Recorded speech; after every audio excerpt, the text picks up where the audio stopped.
This is a previously recorded episode of the IT in the D Show.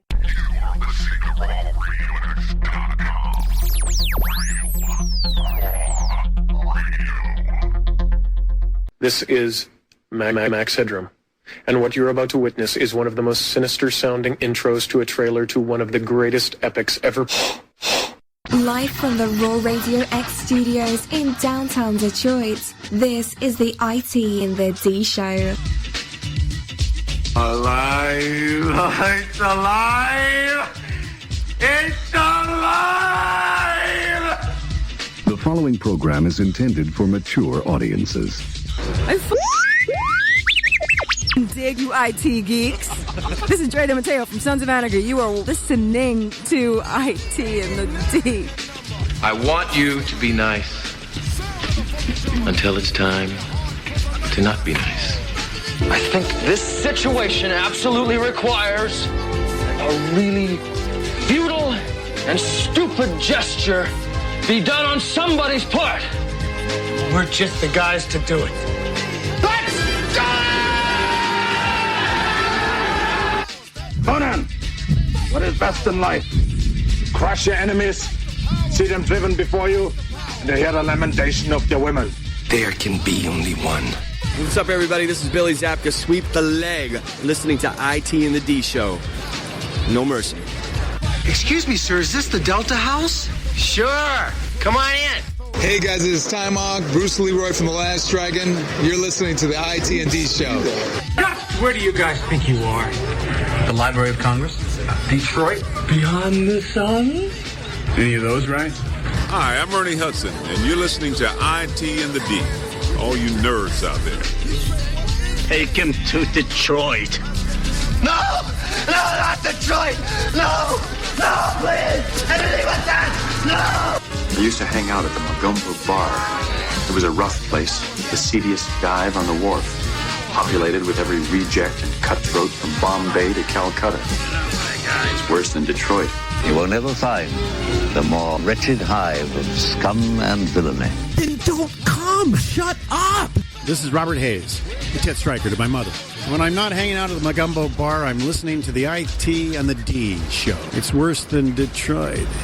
Is there such thing as a meat hangover? I love my Monday meat stick. Turn your microphone off. Just get out. Hi, this is Martin Cove, John Kreese from the Karate Kid movie, and you're listening to IT in the D. Why would, Buick put their cars next to, the Bentleys? Why? That's not marketing. The alphabet. It's brilliant. Hi, I'm Brittany Daniel from The Game, and you're listening to IT and the D Show. Hey, Jerry Slater. Hey, Jerry Slater. Really good. Hey, Jerry Slater. The Turk Monster is in full effect here. Hey, folks, this is WWE Hall of Famer Hacksaw Jim Duggan, and you're listening to the IT and the D Show. Tough guy. Ho! Are we at a break yet? Hello, everybody. It's Jason David Frank, the Green Ranger, and you are listening to IT in the D. So, what would you little maniacs like to do first? The question isn't what are we going to do. The question is what aren't we going to do. Ludicrous speed! Go!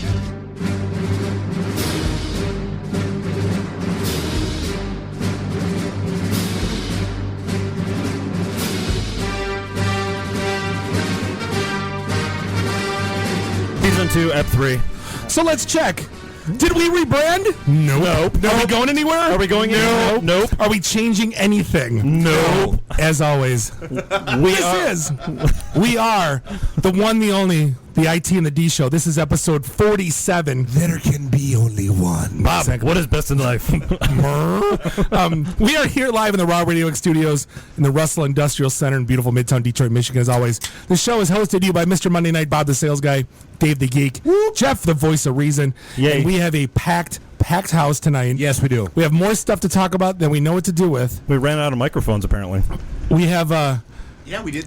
One got lost somewhere on the way. We talk about beer so much, we need to bring a guy that makes vodka. We got Ruffino here from Valentine Vodka. We got Justin and Brian here from Spincard, a new way to network, and we have Spincard. They can be and we have Andre Arbalez here, who's the president of HITEC. Is this going to be like Falling Down, where you demanded they change the name of the brewery? They will. We're not at the end. But we're not, Bob. We're not going to write another business plan. Okay, just knock it off. Before I introduce Andre, I saw Falling Down at one of those beer fests, right? And it said Falling Down Beer, so I was right. You guys are yelling at me for calling them Falling Down Brewery. It's not Falling Down Brewery. It's Falling Down Beer Company. They had brewery on the thing. Are you still talking? At the stuff. Well, I'm sure they call it Falling Down Beer Company a brewery, but it's less letters for the printer. We had this conversation on the air when he was here. Yeah, with him. This show is brought to you by Falling Down Beer Company. We have, and lastly, we have Andre Arbalez here from the Hispanic IT Executive Council, otherwise called HITEC. We had to drag him in here kicking and screaming because he's always in Miami. But we appreciate you coming in. Thank you. It was the PBR that pushed him over. Yeah, exactly. So yeah, we got the fireworks going on tonight. We had no traffic, but the parking lot's packed. Yeah, everybody with their. Yeah, what's with all the people on bikes? It was like 10 speed Hells Angels. What is this, Hells Angels? I almost took 7 of them out. I don't get it. It's Schwinn Central in the parking lot here. Ride bikes and look at fireworks. I don't know. What happened to just like putting on a blanket and looking up? The last time the parking lot was so packed was Ben Affleck was walking around in the bat suit. Right. Well, I'm surprised there's anybody down here because the news had to scare everybody that gangs are planning on hitting people. It's going to be the knockout game, and they're targeting cops and Although, and it might rain. By the way, you know what I bet? We're broadcasting. I'm throwing quick conspiracy out there. The guy that wrote that's like a Detroit hipster that lives in Midtown, doesn't want all the traffic down here, all the crap, because he wants his porch. Doesn't want all the people from the suburbs coming in. He wants all the empty lanes for his bike. He wants all the empty lanes for his bike and his buddies to take over the vacant lot next to him. Well, seriously, we're pulling up here, and I almost took out like 7 bikes. I'm like, they came out of nowhere. They're like coming out of the woodworks at the Russell. I don't understand it. The cars don't abide by traffic rules. No, they don't. Bikes do. No, not at all. What's wrong with you? Stop for red lights? Nah, highly overrated. But yeah, so I guess, real quick, so our phone number in case anybody wants to call in is 313-462-0107. You can hit us on Twitter at ITandTheD. Hit us on Facebook at facebook.com/ITandTheD. Why? Umlaut. Because we are IT and the D. We are. We are. Right. You know. Wish. No. Yeah, we just renamed some chicken wings for the last part we were. Hey, you know what I was thinking about doing? Chicken wings kind of look like bullet points. I'm gonna start a fast food place called McDonald's, and then try to partner with McDowell's. No, just McDonald's. I'm going to start a fast food company called McDonald's, and I'm going to ask McDonald's to partner with me because my burgers are just as good as theirs, and they're going to say no, and then I'm going to cry, and then I'm going to write a press release and say McDonald's rebrands to be McDowell's. It's like, no, you were never McDonald's. Knock it off. I would be forced to soundly thrash you. So hold on. I mean, elephant in the room. Dave wrote. You can kill me. Dave wrote a blog this week. Well, the music was great. It was never going to hit light of day. We were real. It went through like 10 revisions. Yeah, but we were really good about not airing out this part of Dirty Laundry of us. No. Nah, you know what? I'm putting the music back on because it deserves to be on. Because, this is one of those things that we've lived with this crap for the better part of the last year. Over a year. And it's, you know what? We tried to be nice. We tried to play above board. We tried to be open, honest, and as decent human beings as we possibly could. And at the end of the day, people tried to screw us. Backstory. We've been IT in the D since 2010, right? We wanted to make it a December conference thereof. Yeah. So another group of companies that are downtown that should remain nameless decided to be IT in the D, and they couldn't get the domains. What a group of companies, some of which had representatives at our events where we were talking about IT in the D. Every one of those had. I remember it's been well documented. Yeah, the timeline is secure. But at the end of the day, so they run with it with IT in the D, right? It's like, hey, I'm going to start a pop company called Fago. Oops, there's another Fago. But we're Fago because we're bigger. Yeah. So in essence, they run as IT in the D, and we're like, no, we're here. No. So for about 9 months, we partner. We meet with them about partnering. We tried so hard. We did so hard. We want to play nice. At the end, we still want to play nice to an extent. We're 3 little IT guys. I'm not little, but you guys are. And I mean, figuratively, not literally. Where's that bell?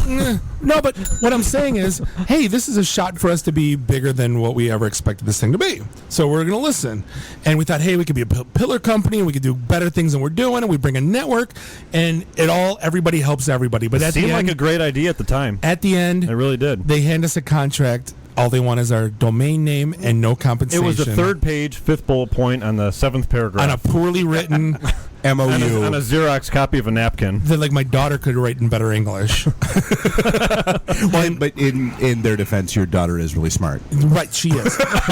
Better English than me, with a spell check off. But no, we're not giving you our name and no, unless you write us a big check. Well, but the worst part is, Well, they didn't even go that. We didn't even have that conversation. I mean, they never offered. And the worst part is, I mean, it's one of those things where we put so much on hold. And I'll be honest, like, one of the things that really I truly had not thought about until somebody commented on it. Was Tracy, actually, the person who designed our original IT and the D logo, who commented and said, you know, I'll be honest, when you guys did the whole like rapid shutdown of the conference and all that stuff, I really kind of wondered what was going on with you guys and what your real agenda was and all that kind of stuff. There's a lot of people that suspected a lot of stuff was going on behind the scenes. There was a lot of stuff going on behind the scenes. That's what I mean. No, but they assumed the worst out of us. Yeah. Because we were playing it close to the vest. So let me tell everybody why we're pissed. So last week, all the news public. It's sad when the newspaper is less credible than like Hell Yeah Detroit. When you read. Oh, you mean the copy paste crowd? The copy paste. Like, you'd think they would do a little bit of investigative journalism.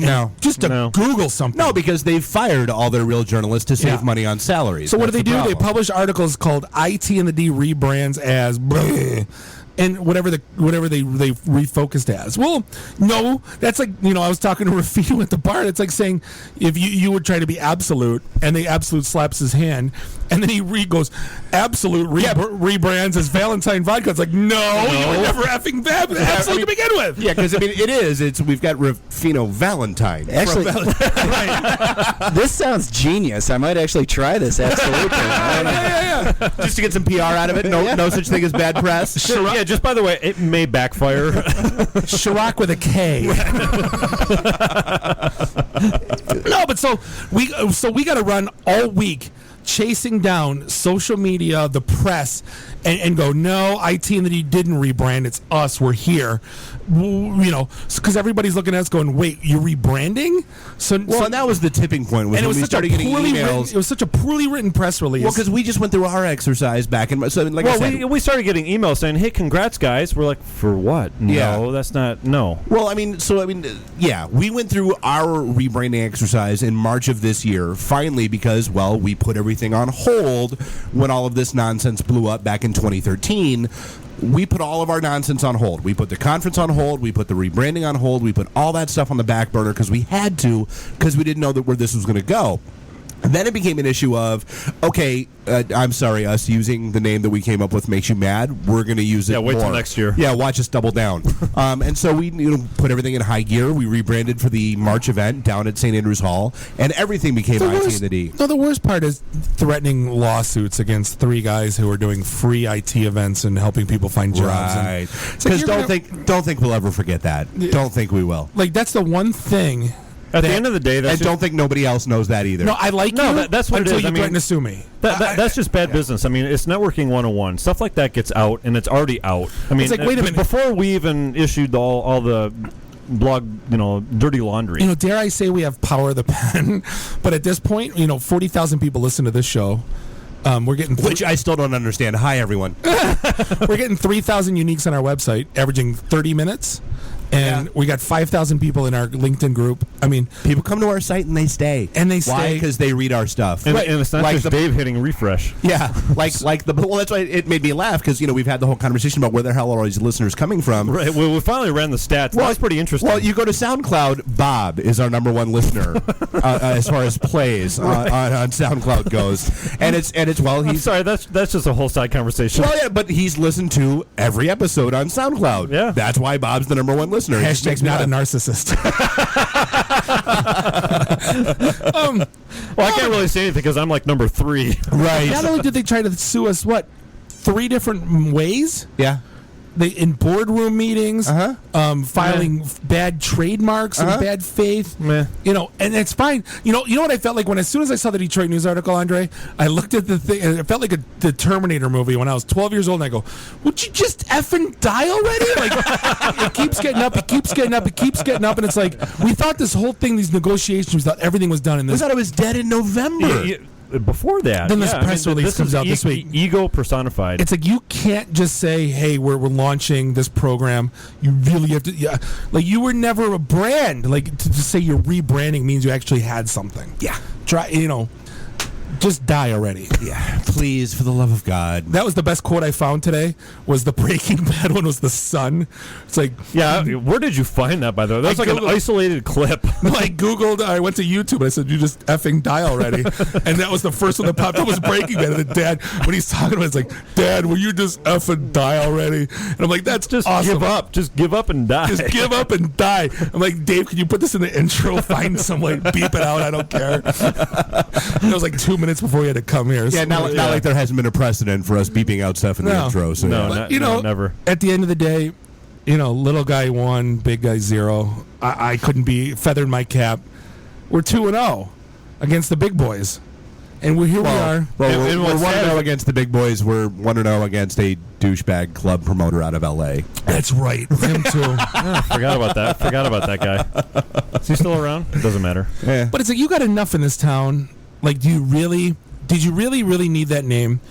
And then what do you rebrand to? No, honestly, I don't think it comes down to that. I really think it came back to Bob, nobody wanted to question. Apparently not. No, I think nobody wanted to be the one to go back to, Mr. Cleveland and say, yeah. Funny conspiracy theory about that I'll get back to in a sec. Hey, we screwed up.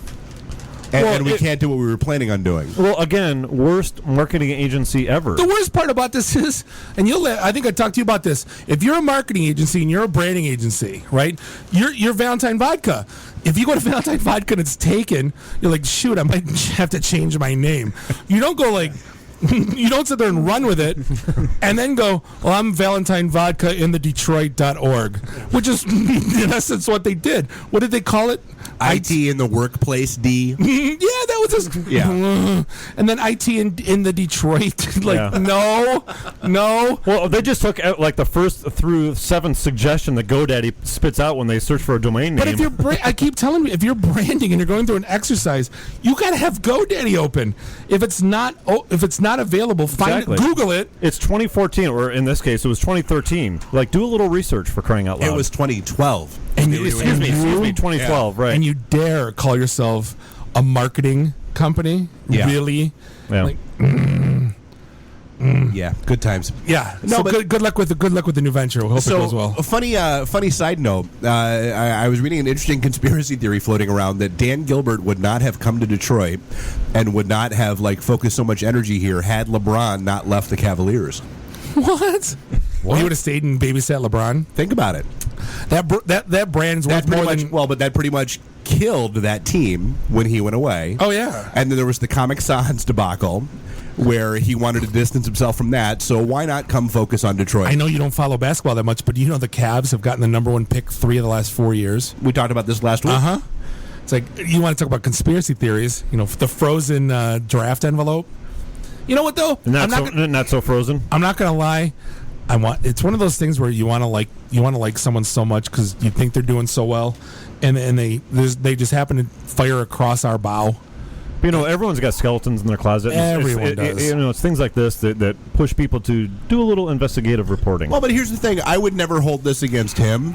No. I guarantee you, he never knew because, like I said, there's no way. Nobody wanted to be the one. He is so far removed from this. Yeah, nobody wanted it to get to him. No. That's the point. You know what this reminds me of? He has no idea.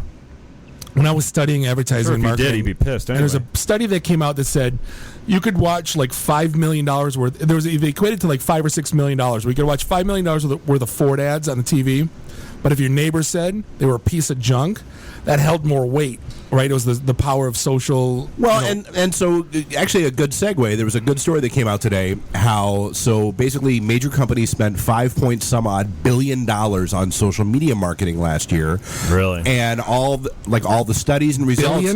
Billion with a B. Yeah. And so all the studies are coming out that said, okay, that's the next tech bubble that's going to burst because the ROI, it's not there. Yeah, see, where is that money going? Is it just going to salaries? It's going to Facebook to put ads in your feed. Going to Facebook and Google. Well, and that's the thing. Like, how often do you pay attention to a sponsored post in your feed? How Never. often do you pay attention to? Never. Yeah. It's the equivalent of a frickin' banner ad. Right. But, I mean, that's where all that money's going. Well, here's the thing. Remember Flappy Birds? Then dude was making $500,000 a day? Yeah. And there's banner ads, and it's stupid. Who's clicking after your bird dies? Who's clicking the banner apparently somebody is. Who? Who's when your bird dies? You go shit, and you put your phone down. You don't go 401k. Click that. Like who's doing that? Like nobody. I don't care what you're. You know who it is our daughters are clicking it by accident. Exactly. And there's some that oh no, my baby does. Every time I give her baby piano, man, it's like what are you clicking? No, the return rates on social media are extremely low. But it's the model of frequency times rate equals interest that they're just hoping constantly that somebody will see it. Well, isn't it like so it's a classified ad like that. Yeah. That one tiny ad is going to return like a volume of ads over time. Is that what it is? No, but it's like buying a billboard. You can't. All you do is impressions. Like, hey, 14,000 cars are driving by. We hope they're going to hire Jumana Kairouz to be when I hit a car that she's going to save me and give me $100,000. Well, what makes me laugh about that is driving down around Dearborn. She's literally everywhere. Subsequent billboards. Like you pass a billboard, and then 100 feet later you pass another billboard, well, it's and the same they're both message. her. And they'll go together. It completes a sentence. No, it's the same exact. It's the same exact ad. Hi, will you please hire me? Well, she's made it when she's Detroit's #1 Halloween outfit. Oh, that's outstanding. Are you serious? Oh yeah, Facebook lit up with her Halloween outfit. That's awesome. It's like New York when there's a Starbucks on all four corners of a major intersection. Well, there's a Starbucks opening up in the bathroom of a Starbucks. A rip in the universe. Yeah, that's a joke. But there's I could see Google AdWords makes sense where you're doing click-throughs, right? Now, I think at that point it's up to you on how you get them to buy whatever it is that you're selling. If your website sucks, obviously they're not going to go through it, but you're buying a click-through where they're physically going and seeing your brand, right? Yep. Facebook, same thing. They're physically seeing, even if they're liking your brand, you then have a captive audience where you can push your brand.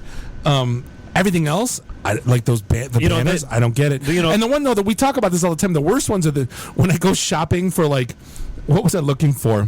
It's like Shinola PBR watches. Shorts? No, like an Amazon, like Shinola watches, and then I go to TechCrunch, and there's an Amazon banner with Shinola watches. I'm like, kiss my ass. Well, I just left you. I just left you. Well, come on, that's Cookies 101 from 1997. I was looking for the Ghostbusters outfits because we were going to play that whole game. Yeah. And then I went to Yelp, and sure enough, there's an ad sitting there right on the homepage of Yelp for the Ghostbusters costumes on Amazon. I just quit you. I just leave you. Exactly. Clear cash, clear cookies. Right. I'm tired of that. Yeah. No, but so good technology gone wrong story came out of Dallas, which I thought was kind of interesting that I shot you guys earlier. Another one? No, well, yeah. So basically, a whole bunch of prisoners wound up getting let free because they launched on June 1st. They launched a new system throughout the police departments and the judicial system and everywhere. The running Windows me? Yeah, no, it's not Detroit.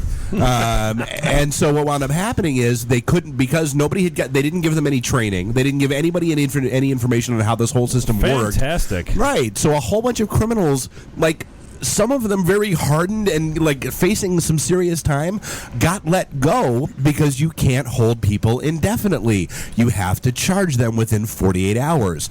They couldn't figure out how to file charges on this system you serious? Within 48 hours. And they wound up letting dozens of criminals go in Dallas because of this. I'm sorry, you're like a serial killer, but we're just going to let you off because I can't learn because how to... that's what the law says you have to do. Technology! It's supposed to make our lives easier. And, again, better just because it's legal doesn't mean it's logical. Whatever happened to like a clipboard and a piece of paper for it's prisons. And now you have to scan it and store it. You know how much storage costs these days? I don't know. Bob, tell don't me. They have the death penalty out there? Let's just start killing people. Right, exactly. Just fry them. I mean, why even let them go? Just Texas not only has the death penalty, they have an express lane. Like if there you go. Right like there. seriously, like Just express them to death. if more than 3 credible witnesses saw that you did what you did, you move to the front of the line. Is that like the equivalent of a Disney Fast Pass? Yeah, exactly. You know what they should do? Just be like the movie 300 when you have the big pit. Yeah, and just like kick them in. You could dig a hole big enough. That was my that's my solution for the garbage pits, or what the hell you call those? I don't know. Landfills? Neighborhoods. They're neighborhoods. Right, neighborhoods. No, but landfills. Future ski mountains. Why can't you dig a hole? It's not like Mount Holly. To the center of the earth, and then push all the garbage in there, and it's like like an incinerator, and it burns it all, and then you put an exhaust thing up into space, and then you could burn all the garbage. Or you just dump them in Detroit. Just put them in the neighborhoods. The tires. That's the same as the hole. Yeah. No, you thinking about it? Why can't you dig a hole that you push all the garbage? No. He's wondering whether or not he should cue up the Godfather music. No, I'm trying to figure out how dumb I want to call you right now. No, you dig deep enough to start causing flames and stuff to burn and that kind of stuff. How's that going to work? You burn all the garbage. Okay, but what's drilling that hole, Einstein? Are we still talking about I saw those things in the movies, like in James Bond, where you like the diamond bits. Dave, just stop. You're encouraging him at this point. We're up against a break. Do your thing. This is the IT of the D show. We'll be right back. Read, meet, listen. Networking Detroit, one beer at a time.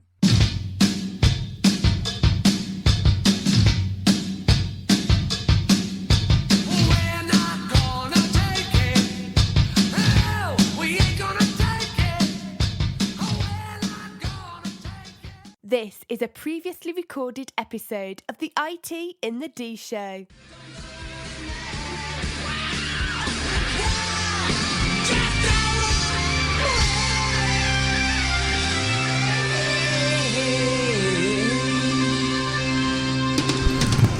That was our long distance dedication to you know who. That song's been going through my head all week. Don't go away mad. Just go away. Just go away. Just die already. Just die already. This is the IT in the D Show segment 2, episode 47. This is Bob the Sales Guy here with Dave the Geek, Jeff the Voice of Reason. We're going to get into our esteemed guests here. We first off, we've done enough ranting for one show. No more ranting.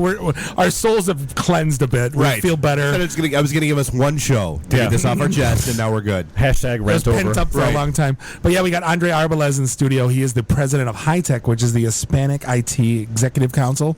Yeah. And and you do a lot of stuff all over the country, man. Like, I mean, it's you're here in Detroit, but I mean, you're in Miami, you're in New York, you're in LA. Silicon Valley? It was a small window way to catch him tonight, or otherwise we miss him. Yeah. No, it's really about the demographics in the United States. If you think about what's happening right now, you have 2 states in the United States now, New Mexico and California respectively, that are now minority-majority states. And you look at the birth rates of what's happening. That means? That means we're taking over. Wait, but you look. Wait, does that mean I get affirmative action now if I'm a white guy? It's gonna get there. Yeah, can I call racism? You're gonna look at what's happening in the United States in my kid gets a discount to college in birth trends. Yeah, you're gonna see what's happening right now in the United States. Every hour, 13 African Americans are being born. Every hour, 36 Caucasian Americans are being born. But every hour, 186 Hispanics are being born. So that's blowing up birth rates to by 2050. Dude, y'all need to buy a PlayStation or something. Fine. It's incredible. Buy stock in Trojans. It's incredible. Spanish television is now beating some major broadcast networks. Yeah. Really? That is affecting all the southern states are. I mean, I do like watching Lucha on Saturday night. But there is a lot. Corporate America is waking up to this and being very involved. I'm working closely with all the television stations, the major networks. Yeah. All the way from Panera Bread to ESPN. And for example, ESPN is making the Hispanic market one of its number one objectives. Ergo, you see so much emphasis with the World Cup, which is obviously going on right now. Yeah. And it's addressing this. You're seeing commercials in Spanish. See now, Latin American stars. My parents came here from Germany. They spoke English. Yeah. I'm just kind of throwing. Well, hell, I remember in high school it was beat into me that I should be taught Spanish as my second language. This was in the 80s. My grandparents they came here, they never spoke a lick of English, but they put them, when they worked at the auto factories, like you're with the Germans, you're with the Poles, you're with the... they never, Back when it was okay to segregate like exactly. that. Right. If you look at the new statistics, not to get all serious, but it's in a matter of, they're calling now Mexico the new Germany. And I bring that up because you're on the maps, you're seeing that the infiltration or immigration with natural-born citizens in the United States is now being taken over by a Mexican dominance.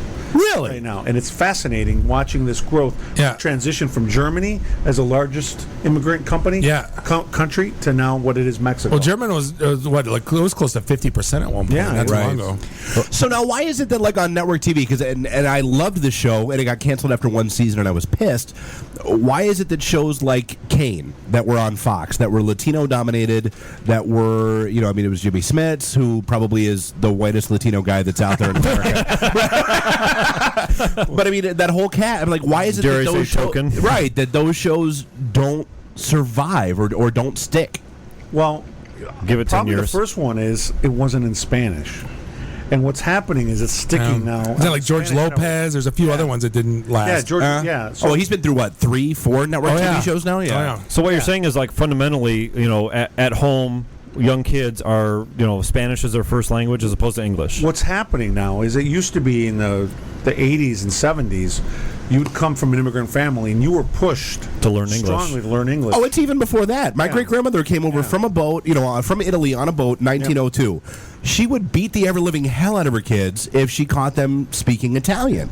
Because it was, you're in America, you learn English, move on. My parents didn't push German on me at all. They did not want me to speak it at all.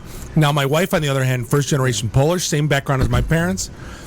She didn't speak English going into kindergarten. They were going to flunk her out. They pushed her through. These days, it doesn't work like that. Correct. And okay, so is that a cultural thing then? Is that like it's a cultural? It's a society thing. Society things now. People are valuing their culture, their backgrounds. Right, okay. And so what's which happening it's a good thing. It's a good thing at the end of the day because you look at the Detroit Tigers. Yeah. Well, I mean, Canada. Right. I mean, Canada's still going through this whole battle with French, right? So, they finally lost that battle with the whole, dual language, all government things are, English and French. I mean, is that where America's heading with Spanish, English type of thing? Because let's put it this way. You cannot go to Miami without a visa now.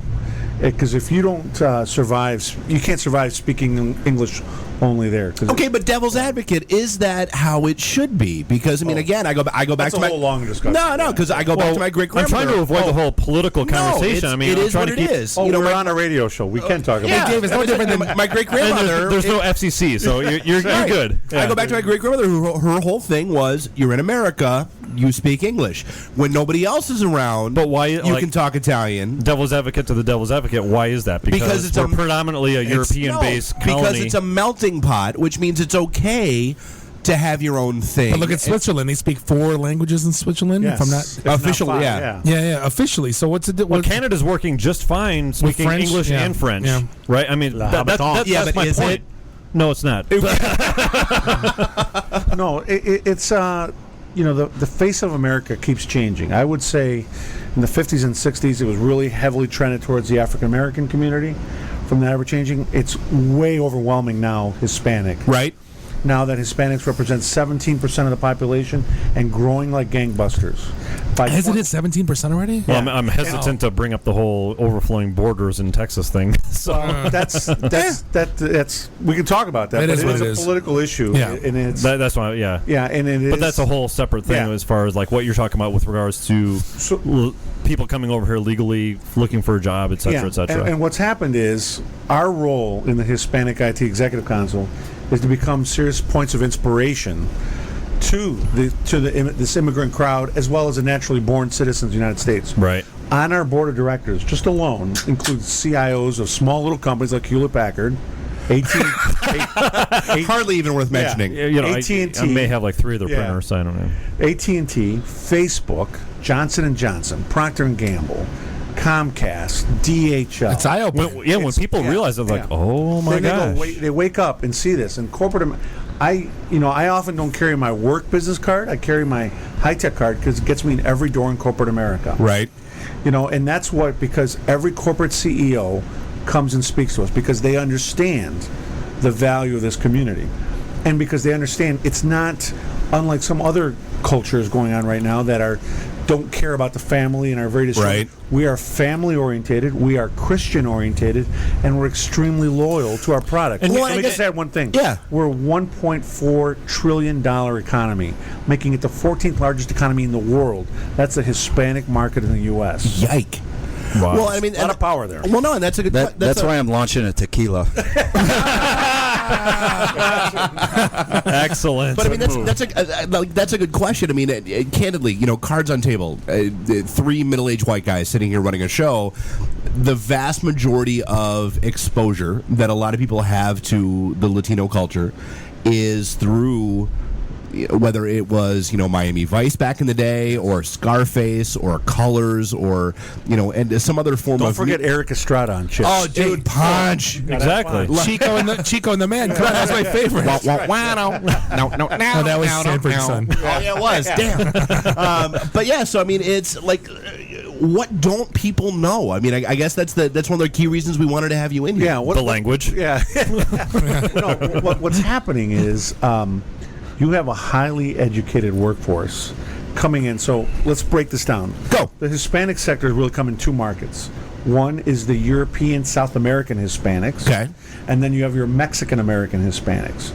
And by culture, we're a little bit different.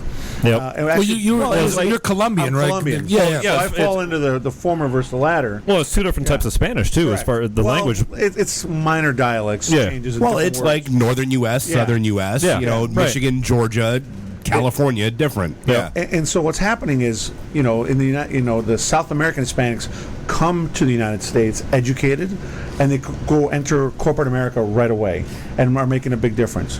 What we're seeing by the numbers statistically, according to the Pew Hispanic Research Center, is that the Mexican Americans culturally have come in a very much a transactional world.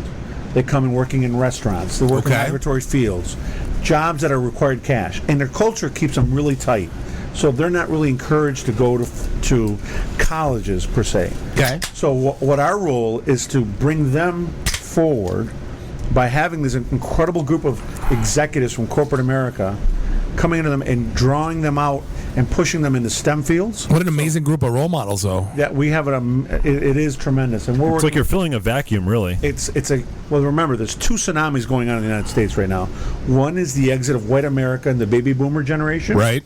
And then then there's a gap, huge gap, and we'll talk about why IT companies love high tech. And then the other huge tsunami is the growth of this 25-year-old and younger Hispanic movement going on, which is the next major movement in the workforce. So sort of a Latin millennial. Correct. Okay. And now, why does that demographic differentiated from just your regular old millennial? There's several reasons why. Starting with the whole, importance of diversity and inclusion in corporate America. That's a big part of it, and so they're really hunting. I often get calls from top headhunters in corporate America looking for CIO positions. I just got a call the other night, one from a major airline, and they're looking for a CIO that they want diversity candidates in the process. It's almost like what's the NFL rule? Oh, the Rooney rule? No, the guy from Rooney.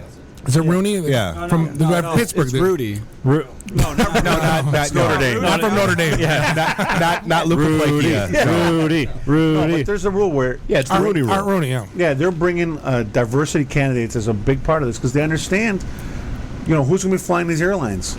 I mean, there's no accident here in the Detroit area that the CIOs of the automotive companies pay attention to this because they understand it's a cyclical effect.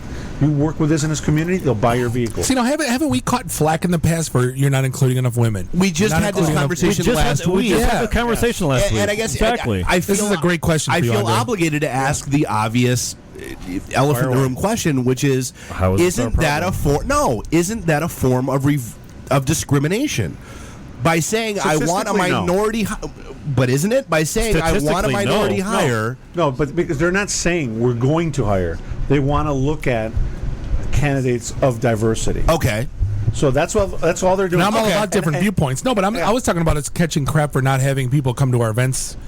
That were, you know. Well, that was the chat last week. Yeah, how come you don't have enough women come to your events? Well, we don't force people. We just invite people. Yeah, You know. I mean, there's a natural law of progression in the aspect of people that are going to be most interested. Some people, you have to pull through the system, right? And that's what we're focusing on because it's a matter of my personal life. I hang with people that naturally get it, right? But sometimes you got to pull people that don't see that opportunity. We do the same thing all the time. Yeah, and so it's a matter of you got to pull through the system. And we really focus on women in technology. Right. That is a huge part. I'm proud to say we did a big event at Gartner last year, and we had the CIOs, 2 African-American CIOs down there in Orlando. One, the CIO of BAE Systems, huge aero defense. One, the CIO of Baxter International, huge pharmaceutical company. That was 2 African Americans, and we had the CIO of AT&T and a CIO of HP. I thought it was a major accomplishment. We had 1,000 people in the room, and I kept getting hit on Twitter and Facebook. Where are the women? Where are the women? I don't think you're ever going to win. You know what? Welcome to the club. You can't win, Rock. It's the IT world. What do you expect? But you got to. We're surrounded by guys in khakis and polos. No, but it almost has to be like it's a children's book these days, where you have the white guy, the Chinese woman, the black, the woman, the Latino guy. Like, just so you have. I would never work for a company that didn't display great diversity on their website because if they can't use Photoshop, hire a good Photoshop guy. This is never going to work out. No, but has it come to that where it's almost going to be like a children's book?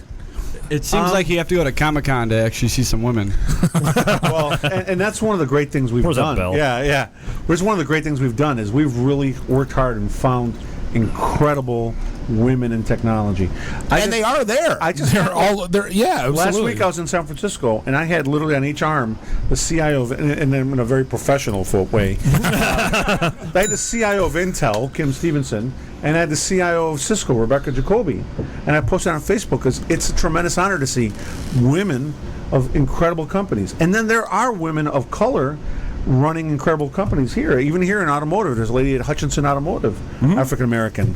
There is the CIO of Comcast, the CIISO of Comcast, Marina Soto. There's the CIO of the brand new CIO of Starwood Hotels and Resorts, Martha Poulter. Nice. There's a CIO of Cisco Latin America named Ileana Rivera. They're out there, and it's our job to promote them, get them out there, and become points of inspiration. This would never work in Japan, by the way. I worked for the Japanese companies. This would never work. No.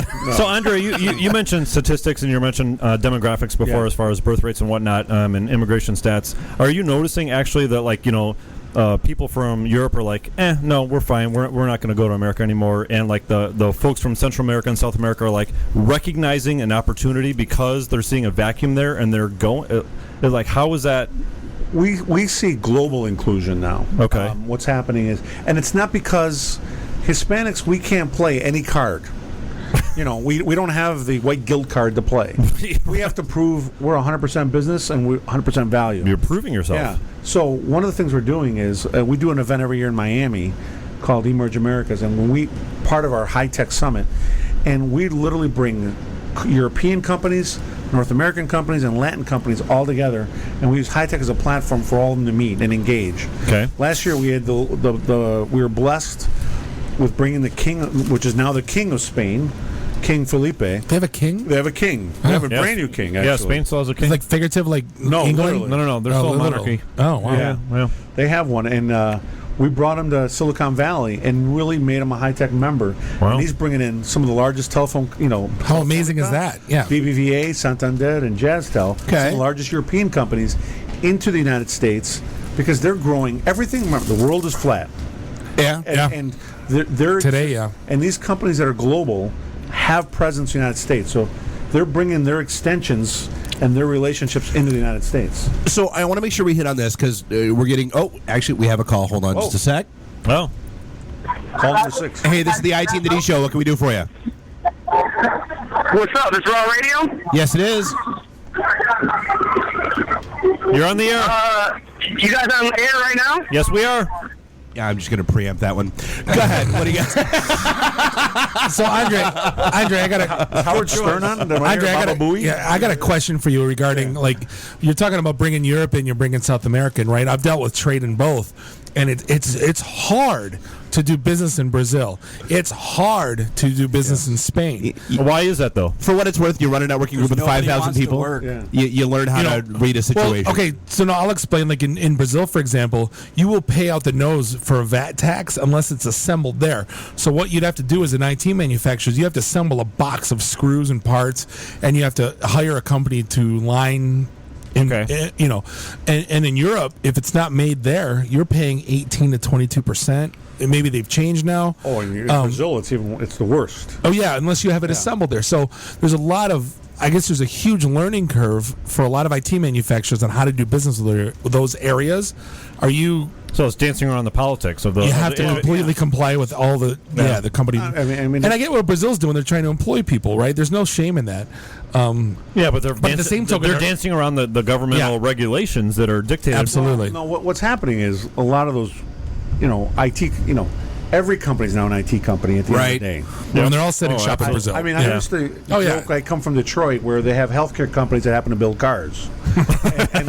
and now... GM's the biggest insurance provider in the country. Exactly. They also make cars. Yeah. And now you're seeing, they're very proudly, they talk about their technology companies that happen to build cars. Because of the importance of Detroit and technology and the fact that, the center console alone... requires over 6 million lines of code. Oh, yeah? In it now. Just, and you have all these German manufacturers like Harman coming in, producing these center consoles that are so smart. And imagine all the technology behind the radars in the car now, assist parking, rear view camera, all these things are coming into play. And that's why really working in Detroit has been a tremendous honor and pleasure. So go ahead. Let me ask you, the elephant in the room is, you work a lot in Silicon Valley, you work a lot in New York, you're working a lot. Detroit's, they say it's up and coming technologically. How far do we got to go? I mean, are we there? Well, we're there from an automotive perspective.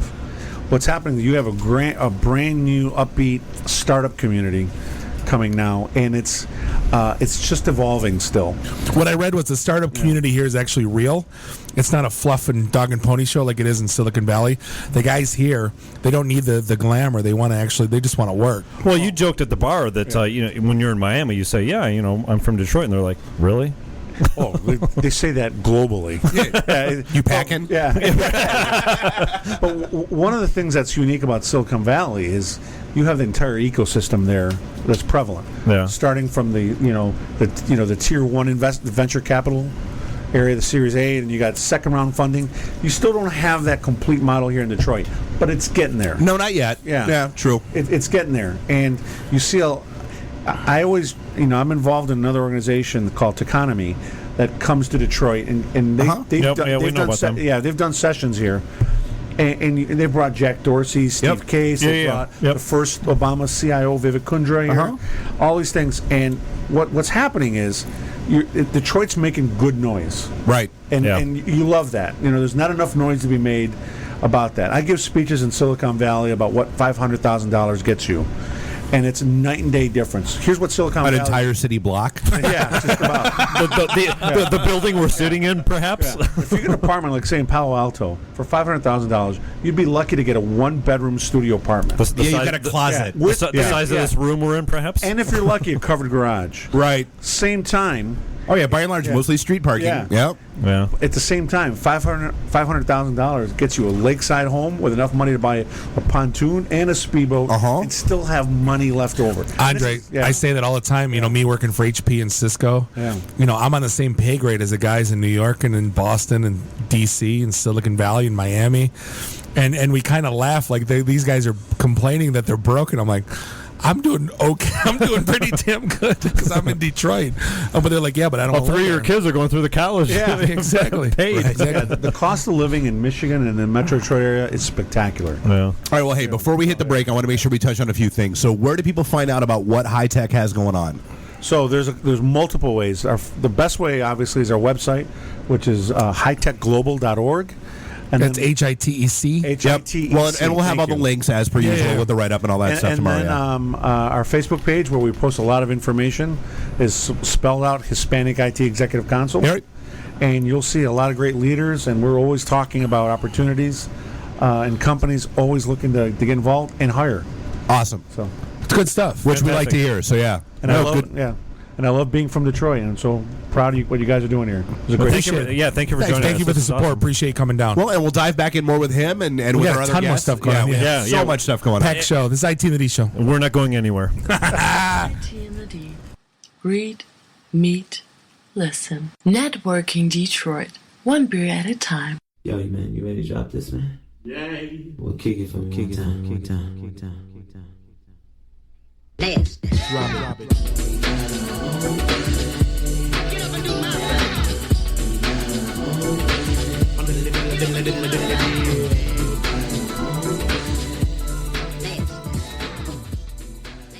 This is a previously recorded episode of the IT in the D show.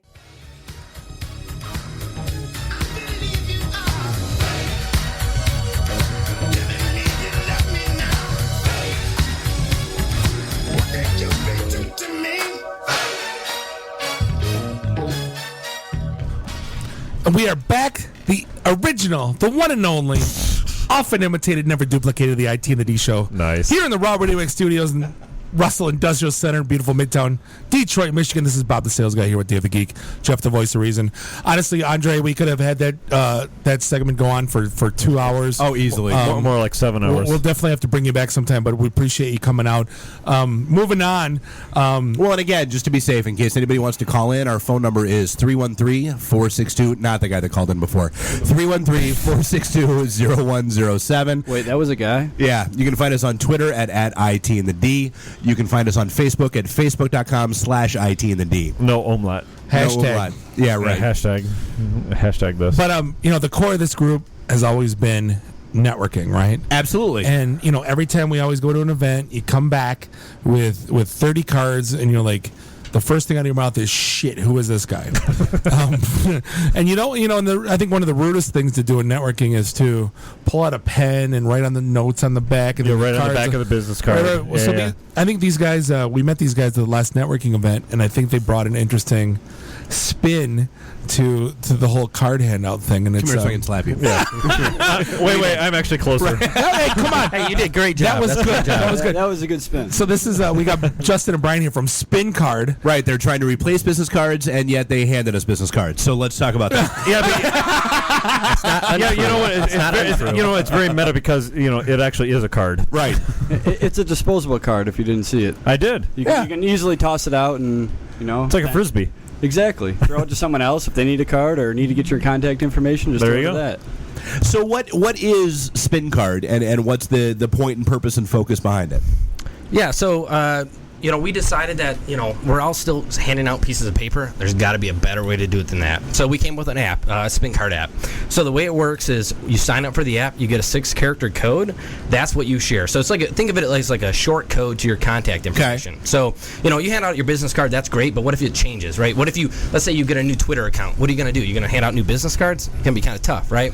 So our platform allows you to hand out your short code one time, and you can make those changes as much as you want. Right, so it's kind of like you might think of that as like a reverse address book. So instead of you having to keep the address book up to sync, it's up to the. So it's kind of like what Plaxo and LinkedIn did, but you're actually handing out physical cards. Or it's kind of like Bitly for your contact information. So here's a short code. Take that code, put it into the app, and it gives you all your contact information. Phone number, name, wherever you work, all social profiles, stuff like that. So. It's a short code that gives you everything you need to contact somebody. So it's an app, not a website, or is it both? Or? It's strictly an app right now for iPhone and Android. It's available, so you can download it right now. Okay. But yeah, there's no website yet. We're working on that in the future. So like when you type in the code, you have to actually type in the code within the app itself. Yeah, so you download the app, and even if you don't have an account, you can type the code in. So if someone gives you a spin code or if they tell it to you, okay. So we're working on a 6-character code. So that what that means is like I don't have to bump phones together. I don't if you forget your phone or I don't. Has anyone ever bumped phones ever? People have bumped it. That is true. No, they have. There's no one that you have you ever seen someone bump a phone? Google bought a company called Bump. No, right? I know exactly, but I don't think it exists. I mean, only in theory. I don't think That's why anybody. that company failed, and it's. Thank you. Yeah. I never went out. Hey man, because one guy. I downloaded the app and promptly deleted Well, I it. remember one time I was at a concert at Iggy Pop, and a guy asked me to do a bump, and I was like, "You want my business card info?" And I'm like, "Oops, no, I didn't know what you meant." Yeah. So I gave you the wrong info. Exactly. You thought he wanted a hip check? I don't know what he Or wanted. he was looking for coke, just a little bump. Yeah, exactly. No, it's more like the third stall at 10 o'clock. Were you in the bathroom when you asked him for him? That might have explained. Hey, you guys want a bump? I'm like, yeah. Hit me. hit my phone. He's like, no, man. I didn't. Hey, he's like, wait, turn your phone around. Right. Yeah. But I thought that was such a failed, flawed attempt at. And that's exactly why we went with the codes. I mean, we wanted this to be accessible for basically anyone. I mean, if I go to the bar and meet someone that I need to get my information to, like, I can give that code, right? I can put it on a napkin. I can, write it down. So, like, you can create an account on our platform as a value add to your existing business card, right? Like, add it to your email signature, add it to your existing business card. It doesn't have to be one or the other, right? Like, it's an easy value add. Okay. Well, the problem is, you meet people and you have to LinkedIn with them, and the problem is then you follow them on Twitter, and then you Facebook friend them, and then all of a sudden you're in creepy mode, and you know what I mean. There's got to be. And you're scrolling through every picture they've posted in the last 4 years. Exactly. Well, let's back it up a step here. So, so Brian, I've got your spin card here, and it's got your picture on one side of it, and your. He's taking over. I'm taking over. Trying to make it about them, not about you. Thank you very much. Appreciate that. It only took 47 episodes.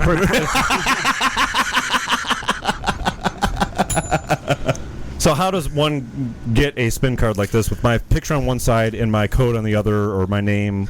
Yeah. So how do you get the business card to replace your business cards? Yeah. Exactly. So let me back up for 1 second here. So a couple other things that we do, right? So the other common thing that happens when you network with people, right, is you might go home with a pocket full of business cards, but unless you remember who those people are, it's just names, right? Oh, constantly. Like, I mean, I talk to someone for 5 minutes, I hear their name one time on that, right? Like.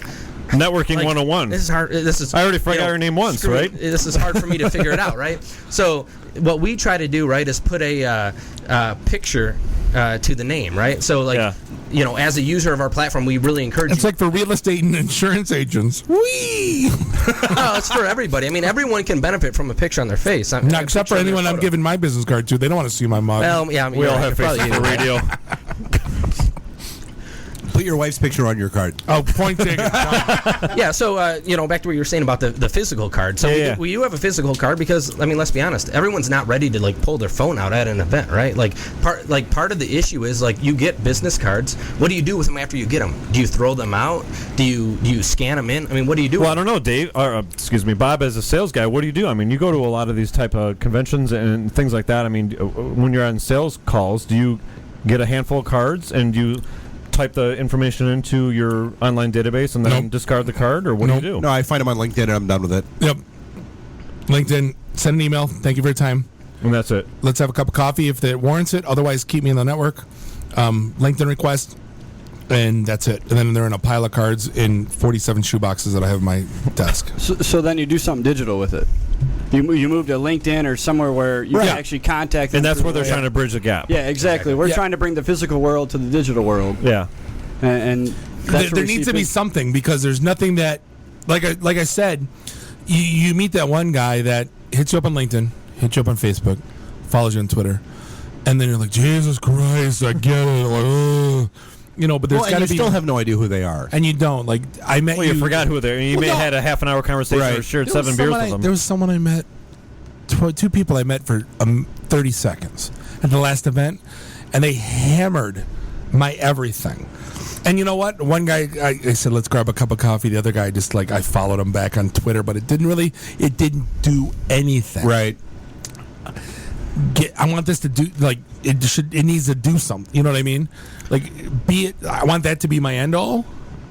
Yeah, well, I mean, where we're starting out with that, right, is we want it to be something you can collect, someone's business card, put it into the app, which is on your phone, right, and forget about it. You don't have to deal with it. You don't have to worry about it. You don't have to follow what's going on. You can put it in and kind of forget about it. Yeah. I mean, that's we call our cards kind of disposable business cards because the idea is we'll give this to you, you put it in the app, and you can kind of forget about it. But what I'm saying, Plaxo sucks. Plaxo was good in 98. Oh, it's been atrocious. Dead. Yeah. But if this could replace Plaxo, LinkedIn kind of replaced it because you're following the guys as they jump companies. I don't know but what I'm a simple way to kind of get access to all of that. I think if you bringing this in and just a simple way to let me get a hold of you. Yeah, I mean, one of the things we actually do, right, is if you add a card, or even on your card, but let's say you add someone's card, you can actually tag that card, so you can organize your contact list however you want. So it's like, I met these guys at IT and a D event, and you can tag all those people. Maybe you met them somewhere else, you can tag that. So it's really easy for you to reference where you met those people at. Sorry. So, and I'm starting to feel like Mark Cuban on Shark Tank here. So I'm sorry. That's fine. But so, so how does that differentiate itself between a Google contacts list? How does that differentiate about.me or about.me or LinkedIn? I mean, that's those same things allow for. LinkedIn's not physical though. The see that. is right. Well, not only that they're not physical, they don't give you some way to easily get their information. They say, hey, my name is Justin Montalbano, or my name is whatever. Come look at me for that. Well, there's how many other Justin Montalbanos out there? Yeah. So we give a solution where here's a 6-digit PIN. Add that PIN into your phone or into the app. They're removing the Google search. They're removing the social stalking. It's one-stop shopping for, hey, if I wanted to find Brian or Justin, boom, I'm just going to type in the 6. Devil's advocate, isn't that what a business card does today? Where here's my card, find me on LinkedIn, find me on Facebook. Yeah.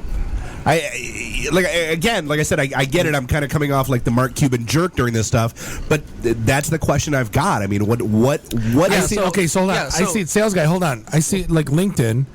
If I want to find you, I might not see you. I might see David P.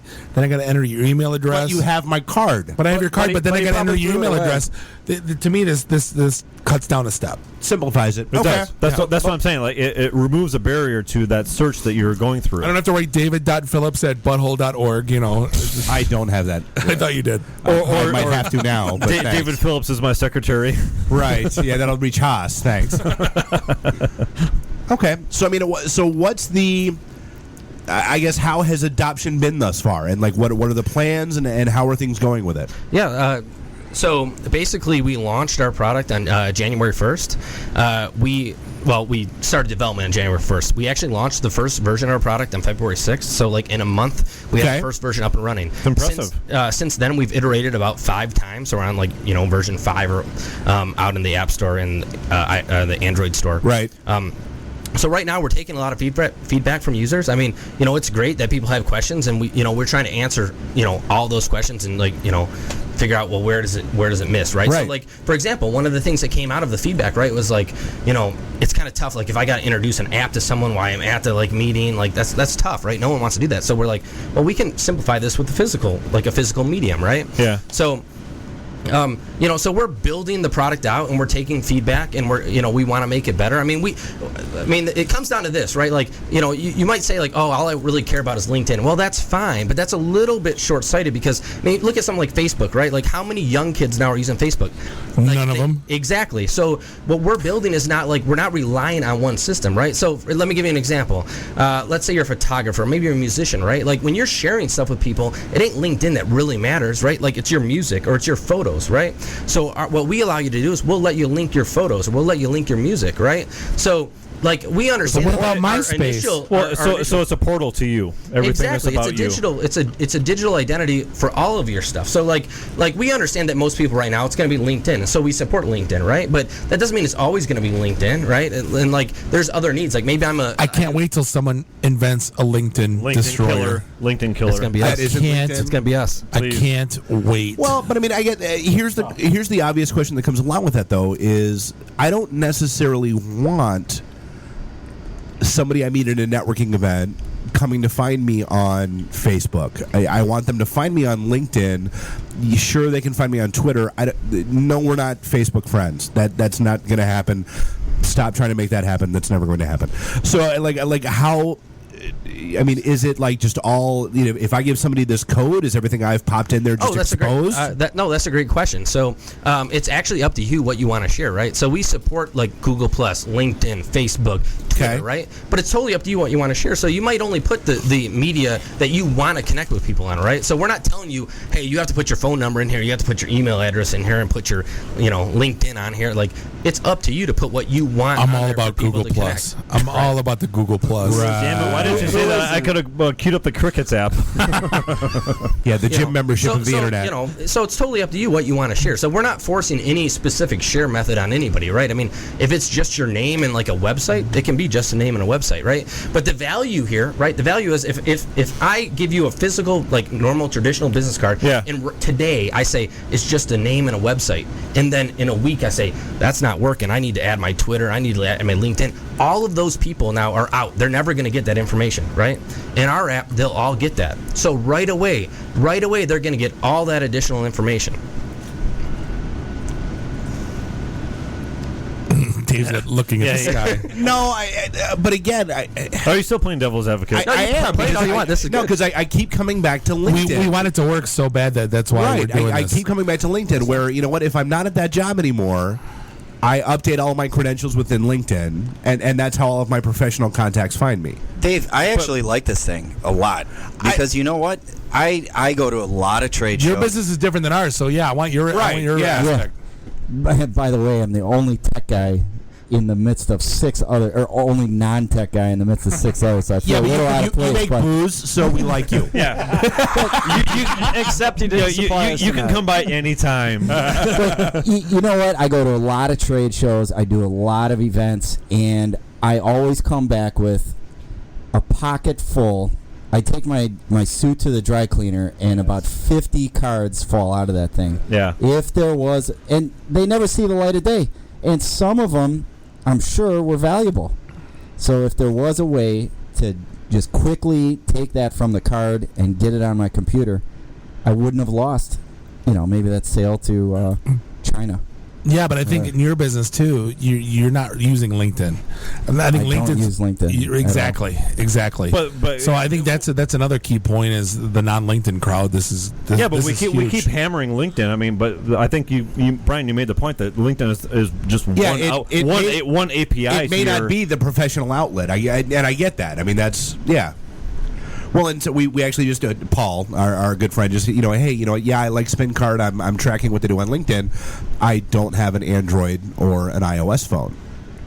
Yeah, that's a great. So he's the one, right? Well, there's always one. There's always one. Him and Mike Dennis. Do you have this for cricket? Is that available?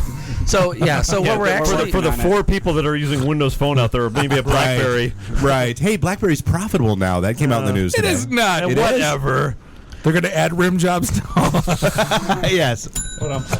So we obviously started with the mobile apps, right? The iOS, the Android apps, because that's what most people have with them, right? But we will be building out a website, right? You'll be able to probably go log in, view all your contacts, sync that. Maybe it's V-card format, whatever that happens to be, right? So that platform's going to come, right? I mean, we have 4 co-founders total with our team. So there's 4 of us. I was just going to ask you, is it beyond the 2 of you? Is it? So there's 2 more besides me and Justin. Okay. Basically, there's 2 developer designers and then 2 business guys and outreach, customer acquisition type guys. Never make a developer a founder. I'm just kidding. So we're trying to build as fast as we can, and I think. As far as startups go, I mean, I think we're actually moving pretty quick. I mean, we launched our first version in a month, so it's not like we don't want to take the user base. Yeah, it's not like we don't want to take feedback. We're definitely all in for feedback, and we've taken a lot of it, and we want to continue to take it. So, what's it cost to order a set of these?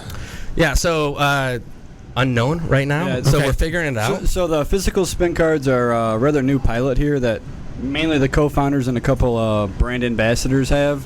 But we're working out the backgrounds of the price of the physical cards right now. So I would assume that scaling is a major concern at this point. So if this shot through the roof, you'd be like, wow, I have orders of 500,000 spin cards. yeah, that's definitely what we're looking into right now. Yeah, again, a good problem to have. Exactly. Well, and that's one of the things that I was, so when I was cruising around the site and taking a look at what you guys have going on, it said the next 2 things you were looking at was basically a Connect.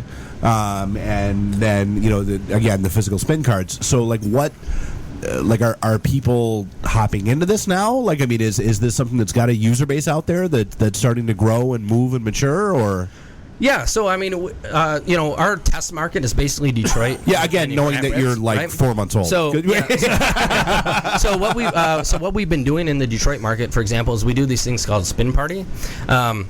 So what that usually entails, I was waiting for someone to make a comment. Not a swing party, Bob. No, I was thinking about like 100-pound girls. What? Not a spinner party. We just stop. Stop. So what that entails is like we'll usually provide name tags. So part of the value we'll provide like right now a meetup or like a Eventbrite thing is a name tags, right? So we'll provide a name tag that has their co-branded event plus an area for their name plus an area for a spin card, so that you can write your spin card right on the name tag. You go to the event, you can see exactly what someone's spin card is.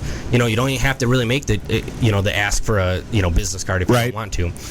Hi, I'm 9WJT4UY. TK421, why aren't you at your post? Okay.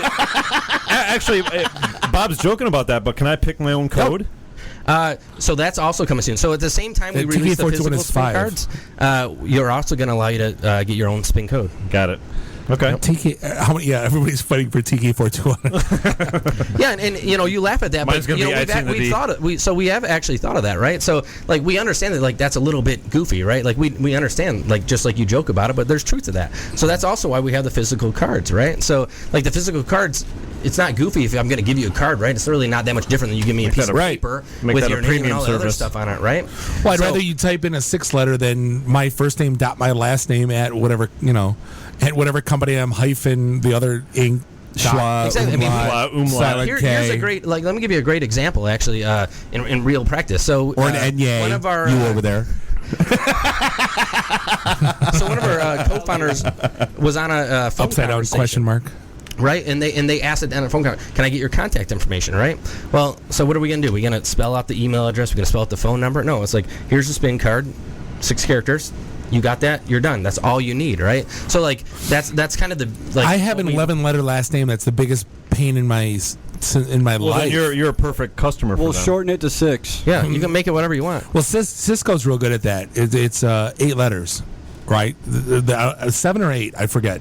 My email's B Waltons, whatever that is. Isn't that what Bill Gates said that no one ever would need more than? Well, isn't that the old MPEIX operating system? But that's why I always wish 8 characters ever. Yeah, I always hoped for Bob W at whatever company I was with. Most companies wouldn't let me do it. But yeah, so this is great. Like I said, even if you go to LinkedIn and look for me, like try to spell my last name, good luck with that. It's not going to happen. Yeah, I mean, let's talk about you guys for a minute here. I mean, you guys are very popular people, right? I mean, no. Hold on. No, not really. So think about this. Like, I don't know what business card you're giving out now. Your work business cards. Ours. Fine. But think about it. You put your face on that business card. You don't think people are going to remember you a little more than that? No. I mean, no. I don't want to put my mug. You don't want to put your mug on it? No. I'll put my logo right there. We really don't care. You can put whatever you want. Exactly. No, is that an option? I mean, I mentioned your car before, so I'm that's holding a great your car. question. So I'm just going to tell you right now, screw these guys. If I'm not IT and the D at Spincard, then no links on the website. Well, see, I told you.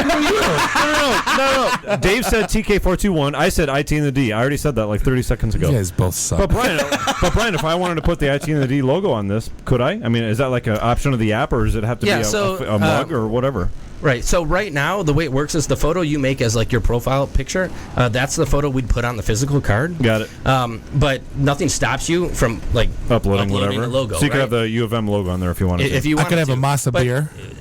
But that doesn't mean that we're not thinking about those things, right? Sure. So we understand that like part of a business card is like brand recognition for the company you work for. So we've talked about and we're working on ways like if you look at this for people on the radio they can't like tell, but this is like, great radio. The spin card logo here, like it's not unheard of to say, hey, you can put your logo there. Yeah, right.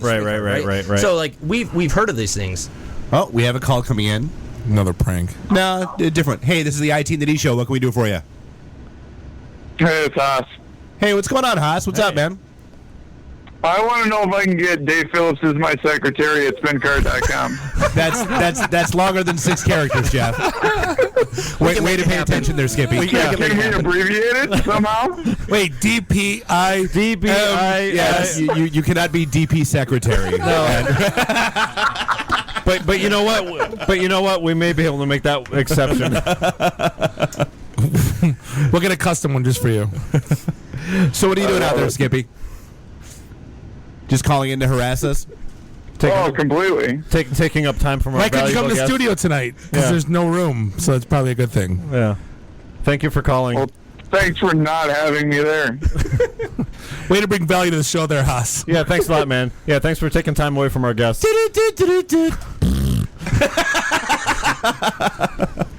Speaking of which, we are actually running up against a break, and I want to make sure we get. So it is at. It's only in the stores. There's not a website yet. SpincardApp.com. Okay. Which, if you're on your mobile phone, like Android or iOS, it'll redirect you right to the Get the app. Okay.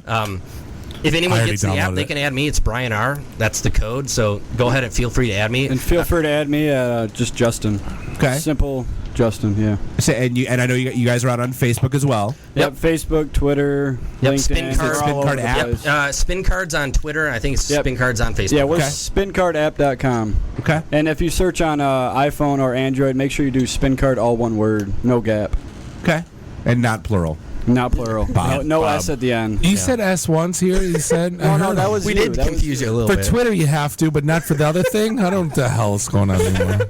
You lost me at that. Hey, we'll be back with Ruffino Valentine from Valentine Vodka. This is the IT in the D show. We're not rebranding. IT in the Beat D. it. Read, meet, listen. Networking Detroit. One beer at a time.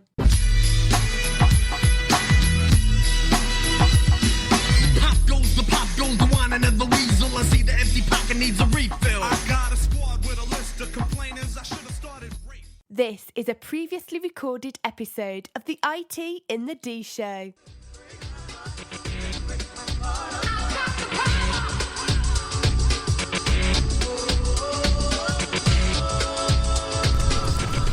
All right, we're back. Segment 3, episode 47. The IT in the D show. That would be 4. No, this is segment 4? The last one was 3? Yeah. Shit. Are you still We're in the Raw Radio Studios. Matt Thompson drink. We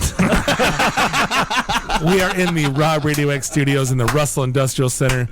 Beautiful Midtown Detroit, Michigan. This is Bob the Sales Guy here with Dave the Geek, Jeff the Voice of Reason. We're the only two that we got. Andre left in the studio, and we got our guest that you've been so patient this whole time. We were so proud of you, but yet you know why you're last, because you didn't bring any vodka, and you're like we're thirsty. Well, or gin or whiskey, or gin or whiskey. And we brought sippy cups. That's actually one of the notes that I have here is that it's not. We've got Ruffino Valentine, and it's not just Valentine vodka. That's right. You know, the vodka blew up so much. That's what we're most well known for. But we actually have award-winning gin and whiskey too. It's like 3M. I swear to God, we do more than Post-it notes. I want to try your whiskey. I can't wait to try the whiskey. So what do you? So let's dive right in. What's your whiskey? What is it? Is it like anything, or is it completely unique? What flavor profile did you go after? I mean, it's all of our things are completely unique, but it's a 4-year. It's actually a bourbon whiskey. Okay, little sweet. Yeah, it is a little sweet. We do a secondary aging with this bourbon that gives it its character in Michigan maple syrup soaked casks. Nice. Yeah, so it does give a little sweetness. Does give. How late are you guys open tonight? Well, I mean, he did say they have a little tasting room. Is that what he called it? So I mean, let's go back to basics. I mean, you are famous for your vodka. I mean, your vodka rates higher than Tito's, Goose, Belvedere. I mean, you are on a platform where you can kind of, Yeah, you were actually schooling me at the bar that, some of these highly rated, quote-unquote, highly rated vodkas are not so much. Well, listen, I mean, this business started. This was a plan 10 years ago when I kind of had a unique position because I worked on Wall Street. I was a trader for about 10 years. Okay. So I saw what was going on with the U.S. economy. And at the same time, like a lot of traders, I spent a little time in bars. Go figure. Just a little. So, every bar I would go into, I'd say, give me your best dirty martini. I was on a dirty martini kick back then. Gotcha. And inevitably, every bartender would give me an imported and mass-produced vodka that was considered the best. And at one point, I just said, you know what? Why can't we do this in the U.S.? And I wanted to take it one step further. Why can't we do this in Ferndale? Why can't we do this? The former manufacturing capital of the world was Detroit, so why not go back to Detroit and do it there? Ferndale, to be specific. You can dodge a wrench, you can dodge a ball. If you can make a car, you can make vodka. Or whiskey. Or gin. Yeah, or gin. But really, that's how it started as an idea. And right from the beginning, this was 10 years ago. This was before, the whole buy local movement. Right. This was before all that stuff. Yep. So yeah, you're by no means following a trend. It wasn't hipster cool then. Yeah. Yeah, long before the craft beer movement, long before any of that other nonsense. Just so, do you have a 10-speed rack at your distillery? Sorry. Pinball machine in the corner. So, that's kind of where we started. So right from the beginning, I set my goals to produce some of the best spirits in the world. I didn't want somebody to, I really wanted to take the decision out of somebody's hand. When you walk into a liquor store, you say, I want the best product. Okay. And then in the back of my mind, you're going, well, should I buy something local? Should I buy something locally made? And blah, blah, blah. Why have to choose? Right. I wanted to take that decision out of people's hands. So our goal from the beginning was to create world-class spirits. Now, that's not to say that I am not deeply honored that we have become one of the highest-rated vodkas in this country that you can get in this country. Not only that, our gin just won Best American Gin last year. We have a barrel-aged gin. Really? That's the truth, and it's amazing to us. But that's what I set my goals for. So it's amazing, but not surprising. All right, so this is long road coming. 10 years, you said. How does one break into this industry? We talked a little bit about this at the bar, and you said that one just can't break into this and start making vodka in their garage like people can make craft beers in their garage. It's illegal, right? Yeah. And I'll get to that in a second. Oh, but you cut me off in my I'm sorry, my award presentation. Yeah, Jeff, knock it off. I got to get this out there because it truly is amazing what just happened about 3 months ago. Okay. We have another type of gin, our barrel-aged gin, into a competition in London called the World Gin Awards. Okay, and London's fairly well known for their gin. That's the place for gin, right? Yeah. Right? So we kind of submitted it, as a lark and, whatnot. The distiller from Hendrix was one of the judges, and our Liberator barrel-aged gin just took home world's best cask gin. That's crazy. Made right here. So, wow. Yeah. So you're the only cask gin, but that's besides the point. No, I'm just kidding. I'm totally kidding. There's a lot of them now. That's the original style that's of gin. insane. That's, Well, so it just reiterates the fact that I'm not here just to put stuff in bottles. I mean, we're here to put quality stuff in bottles. Because I think, the bigger picture is this country, this economy was built. This economy that buys all the Cisco servers and that it made it one of the best economies in the world was originally built on quality American manufacturing. Mm-hmm. I mean, that's what really made this quality country great. Everything. Yeah. If you look at the early days, all those old breweries and the beers were all made by German immigrants. They wanted to bring stuff over here. They wanted to do it better. Yeah. Everybody that brought everything over here, they brought it here and they wanted to do it better. Yeah. So I mean, that's the goal, is to bring manufacturing back, quality manufacturing back. Bring the jobs back overseas in a quality way. So where was I going with this? I got off on the back from overseas. He's bringing sexy back. Yeah, I don't know. I totally made him lose his train of thought. So it's But so this all started as an idea, and then honestly, I kind of just figured out how to do this. I ended up going back to. I went to Cornell undergraduate, went back to Cornell to take a course, and met a professor from Michigan State University who teaches artisan distilling. And I told him I was going back to Michigan to do this thing, and he really took me under his There's a class on creating alcohol at MSU. I'm floored. Anyone else? Yeah, no, not at all. Yeah, right. Not surprising. Right? No, when you told the story at the bar, I said this is like Breaking Bad, and you're Jesse. The doctor knows how to flip a couch. Right. Actually, MSU has one of the only university-run distilling programs in the country, and the whole goal of it fits right into what my philosophy is to bring manufacturing back, to bring jobs back, in the sense that the MSU program wants to find other avenues for our great agricultural products in the state. Rufino, we just got a text, by the way. It says, you can tell that guy's vodka's amazing, by the way. That's from Haas that called in earlier. No, it's a good thing, though. I mean, honestly, when you look at the vodka shelf, it's saturated. There are tons. Yeah. Tons. And everybody goes with whatever's easy, right? Like, give me Goose and Tonic.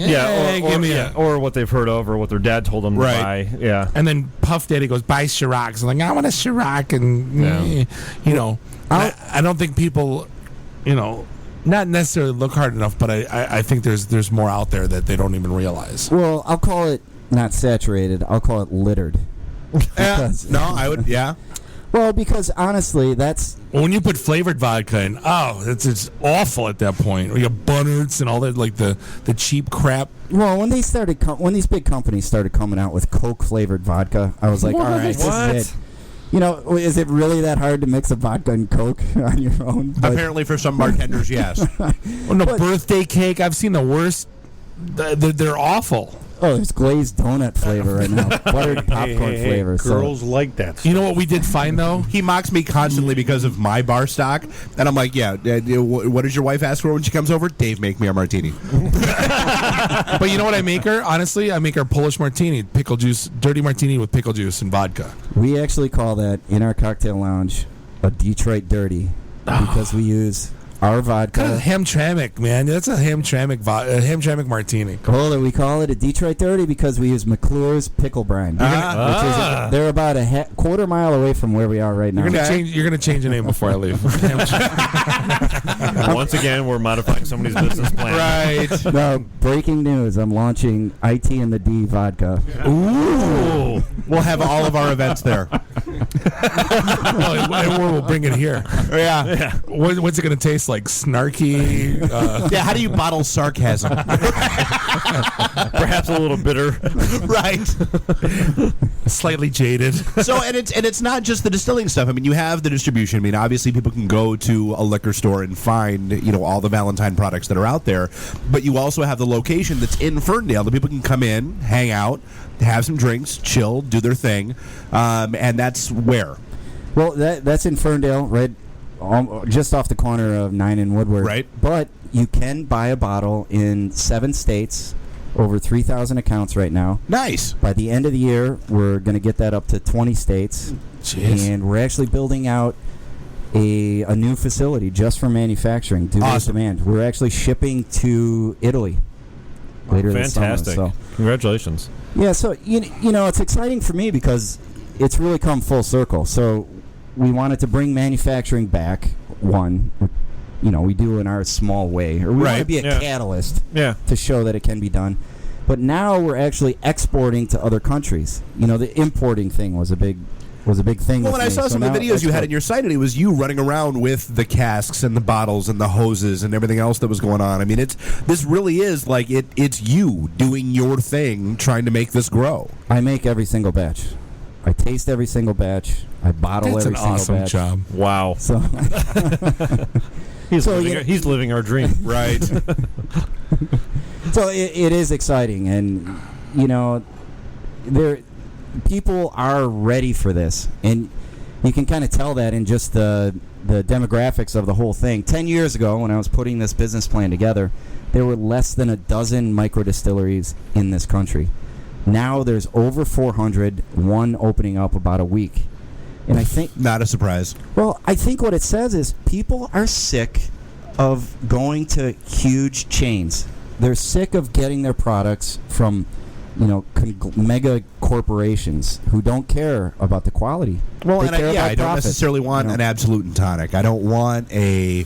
That whole thing has come full circle. Yeah. What's the reason why Bud Light's dead right now? I want a beer that tastes like a beer. Like, give me a good beer. That's right. I don't want a beer that tastes like sex in a canoe. It's effing close to water. Give me a Pabst Blue Ribbon. Hey, if my German immigrant grandpa drank Pabst, it's good enough for me. That's all I got. So as you grow larger, how do you stop from being one of those huge chains? Well, I think, it really boils down to your philosophy. And the biggest thing about me... Good question, by the way. Yeah. The biggest thing about me and what I do, what my whole company is founded on, and if this ever changes, come and give me a slap. But I will slap you. I am not beholden to Wall Street investors. We are not and will not be a public company where our main goal every single quarter is to beat our Wall Street estimates. I knew I liked this guy. Yeah, right? Exactly. Can we have him on? Please tell me you haven't taken investors. Please tell me you're I do have investors, of course. No, that's different, though. All right. Yeah, I do have investors. But we won't go public because for that very reason. And it's at the backbone of what we do. Is that, and people forget this, you used to be a profitable company because you made the best product. Yeah. Now, the goal is profits instead of the product. So it's how can we make the most money? And that goes for pretty much everything across the board nowadays. We're flipping that on its which head. is what happened to American manufacturing in general, which is Exactly. everything got outsourced to China, Mexico, everybody else. Yeah. Just shave off a quarter here and 10 cents there. Exactly. And what we're doing is we're giving the consumer a better product at an equal or better price. We're priced a couple bucks more affordable than Grey Goose, for instance. Right. Which is astounding. But the fact of the matter is, Grey Goose puts... And you win awards that they don't. Right. Yeah. But the fact of the matter is they're putting most of the money that it costs to produce into advertising and marketing. We put it into the product. And we hope that our consumers spread the word. And it's happening so far because... We're growing. We're almost doubling every year. Well, and to that point, honestly, I don't know about you. I found out about Valentine because of Elena. Hanging out at the Black Fan and having those conversations with her and hey, I just did an ad for it. Yeah, check these guys out. This is who they are and what they do. All right, yeah, I'll try it. Let's go. It's that grassroots local movement instead of blowing. That's how things happen. Well, it's like the music industry. When the CD debuted 25 years ago, you promised me that music would be cheaper.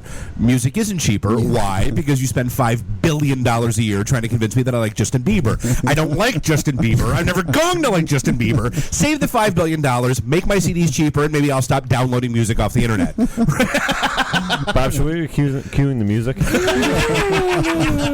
Yeah, there's no Dave Father. It's just the Bob Father. Yeah. Yeah, that's precisely it. And really, it's our philosophy. So as we grow, we keep the same philosophy. We keep the same distilling techniques. We use techniques. I tell everybody all the time, listen, we're not doing anything revolutionary here because the way we make these spirits has been done for centuries. Yeah. Is it gluten-free? Well, the only... Oh, my God. Sorry, Hillary. You want me to slap him? Yeah, please. I can't reach him from over here. I deserve that. But, the one revolutionary thing we do is use these old techniques that nobody uses anymore. Right. Everybody does it the cheapest, fastest way. You have to end up adding flavor enhancers and flavor maskers in the final product. I equate it to that scene in The Matrix. Am I showing my age right here? No, go for it. No, we're all there. No, dude, we're all right with you. I'm 43. You're fine. Right. When the guy is like, I know this steak isn't real. And don't take my quotes. No, I know what you mean. Yep. But he's like, it tastes good. See, I'm the opposite way. I want to know how it was made. I want to know where it came from. Yeah. It's this fake. Rufino, it's the same reason why I drink a German beer over like the beers that are made today, like at the brew pubs, because I know they have German purity laws, and I know how that thing's made. I know that there's not corn and rice and BS and adjuncts and crap in that thing. Filler and slurry. Exactly. I know exactly how that thing's made, and I know it's good. I don't have hangovers from it either. But what I'm saying is, when it's gone through a process and it's done proper, You can completely tell. Yeah, and to me it matters. And in fact, the equipment that we use is... To everyone it should matter. The equipment that we use is all built in Germany. Oh, yeah? By the way, yeah. Unless you're 21 and then it's just like, I'm just looking to get effed up. Yeah, I'm drinking birthday cake vodka. Yeah, can I have my chocolatini? Yeah. Just give me some brunettes. It's got that. I'm sorry, was that brunettes? What? Brunettes, exactly. Yeah. I think that comes from Germany, too. Right. So, hey, how do we... So you were saying you have your distillery. When's it open? When can we come hang out? So we're actually one of the few places in the country where you can actually have a cocktail in the same building where the spirit was made. So we have a cocktail lounge right on the distillery, Ferndale, 9 in Woodward. Right. We are open Wednesday through Sunday. You guys are right by Como's, right? Right. If you walked out of the back door of Como's, you'll find us. And what Bob's we do, familiar with the back door at Como's. Are you between Bosco's? right behind Bosco. Behind Bosco. Yeah. I'm thinking that we might just make our July event there. Well, we're at Blackfin in July. That's we can change August though. We can preempt anything. It's us. But there in our cocktail lounge, we follow our same philosophy, which is if you're going to make, lemonade and vodka or whatever it is, lemonade and gin, you're getting real lemon juice, real lemonade. I mean, go figure. Right. Something that doesn't come from concentrate and not a blonde bartender staring at the bottle because it says concentrate. Manny, Mota. Now pitching. Yeah, so our cocktail lounge follows those same things where we make real cocktails, fresh cocktails. You'll see the bartender run out to the front and pick some herbs when he's making your cocktail. Yeah, we call them dandelions. I'm kidding. I'm sorry. No dandelion wine, no cherry wine. We don't have to take our clothes off to have a good time. Shut drink up. some cherry wine. All right, so we are getting dangerously close to the end of the show. I want to make sure we double back on everything we were talking about throughout the course of the night. So, Rufino, people find you at ValentineDistilling.com. Okay. Andre, your stuff is out at HITECglobal.org. Okay. HITEC. Global. HITEC. Well, and again, we'll have all the links and all that stuff in the recap and write up tomorrow. Spincard, you guys are in the app stores, and if they point their browser at spincardapp.com, that's correct. They'll be redirected over to you appropriately. This is the one show we could have done for 18 hours. We could. I do have keys in the car. I could just send Karen home. I was going to say, Karen, we have the keys. Yeah, Karen's asleep on the couch. We should just go for another hour. No, I got to present at 8 in the morning. How about? It's going to be one of those. All right. This is the IT and the D Show. Thank you for listening. Beat it. See ya. The emergency destruct system is now activated. Look out, Flash! Flash! Don't move! Stay where you are! Long live Flash! You've saved your life. Have a nice day. I have come here to chew bubblegum and kick ass. And I'm all out of bubblegum.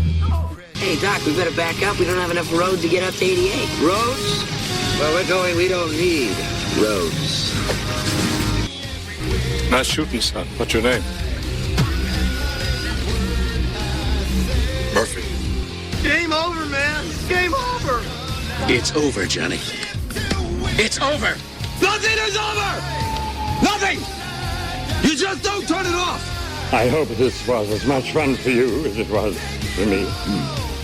How much scotch did you drink that night, by the way? Half a bottle. Okay, then shut the hell up. You're in your underwear. I'm in my underwear. Here, let's hang out. No, I'm sorry, honey. I have a headache. I definitely want to see Bob in his underwear. That's a fact. That analogy sucks because it's right. Jeremy. I may have to wipe the week off. Yeah, so now I'm just doing stupid stuff to make me laugh. I can't say no, and I don't really want to, so... Well, especially with the back doors open. We just lost our clean tag on iTunes. So you have no boots. No. You have no gloves. No. You have no hat. No. You have no scarf. No. You have no scraper. No. How long have you lived in Michigan? All my life. You, sir, are an idiot. I don't care. When are we going to talk about me? Jane, you ignorant slut. Woo! This is the ladies' man. Guess Captain Soundboard doesn't know how to run the soundboard. Shut up. Stop talking. You're so white right now. I'm the whitest guy in the room. Just explain it to me. Who's banging on the wang? Really? Should we talk about this? Tag team it. Can I just say, it's been great being on a show that talks about Mickey Rooney dying for 20 seconds and then poop for 10 minutes.